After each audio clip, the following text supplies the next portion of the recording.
उत्तर प्रदेश में साल 2027 में होने वाले विधानसभा चुनाव से पहले क्या दलित वोट की जो राजनीति हो रही है या दलित वोट बैंक अब बंटता और नजर आएगा?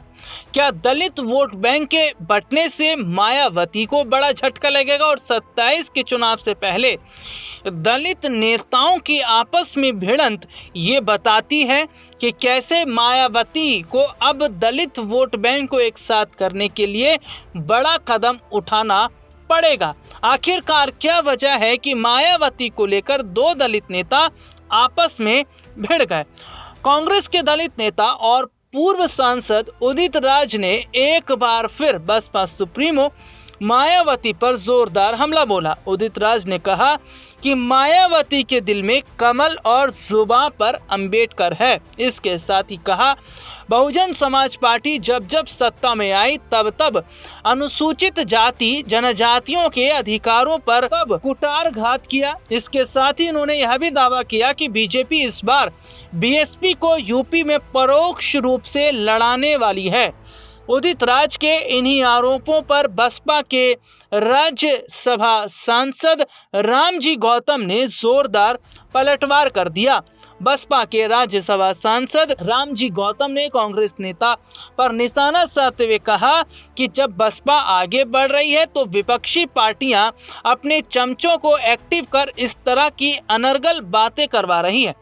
बहन जी के 4 बार के शासन में बहुजन समाज को आत्मसम्मान, शिक्षा, रोजगार हर क्षेत्र में भागीदारी मिली है। उन्होंने कहा कि उदित राज की बुद्धि अब काम नहीं कर रही है, इसलिए इस तरह की बेफुजूली बातें कर रहे हैं।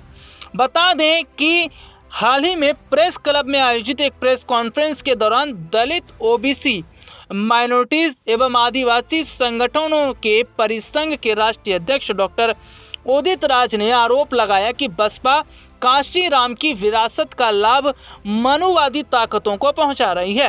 वोट चोरी से लोकतंत्र को कमजोर किया जा रहा है। इसके विरोध में बसपा को संघर्ष करना चाहिए। यहीं काशी राम को सच्ची श्रद्धांजलि होगी। उन्होंने कहा कि काशी राम जी की पुण्यतिथि पर शक्ति प्रदर्शन से बीएसपी का कुछ वोट रुका रहेगा और उसका लाभ बीजेपी को मिलेगा। उदित राज ने बसपा प्रमुख पर तंज कसते हुए कहा कि मायावती के दिल में कमल है और दिखावे के लिए जुबान पर अंबेडकर। बसपा काशीराम की पुण्यतिथि पर लखनऊ में बड़ा सम्मेलन करने जा रही है। उनकी पुण्यतिथि मनाना हमारी जिम्मेदारी है।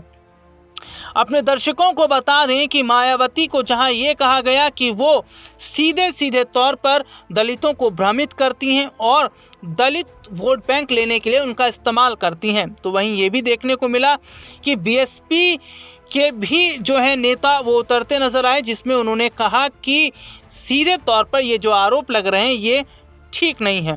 अब ये देखना होगा कि क्या वाकई यहाँ बड़ा जो झटका है वो लगता जो है वो नजर आएगा मायावती को, और क्या दलित वोट बैंक बटेंगे तो मायावती की मुश्किलें और बढ़ती नजर आएगी।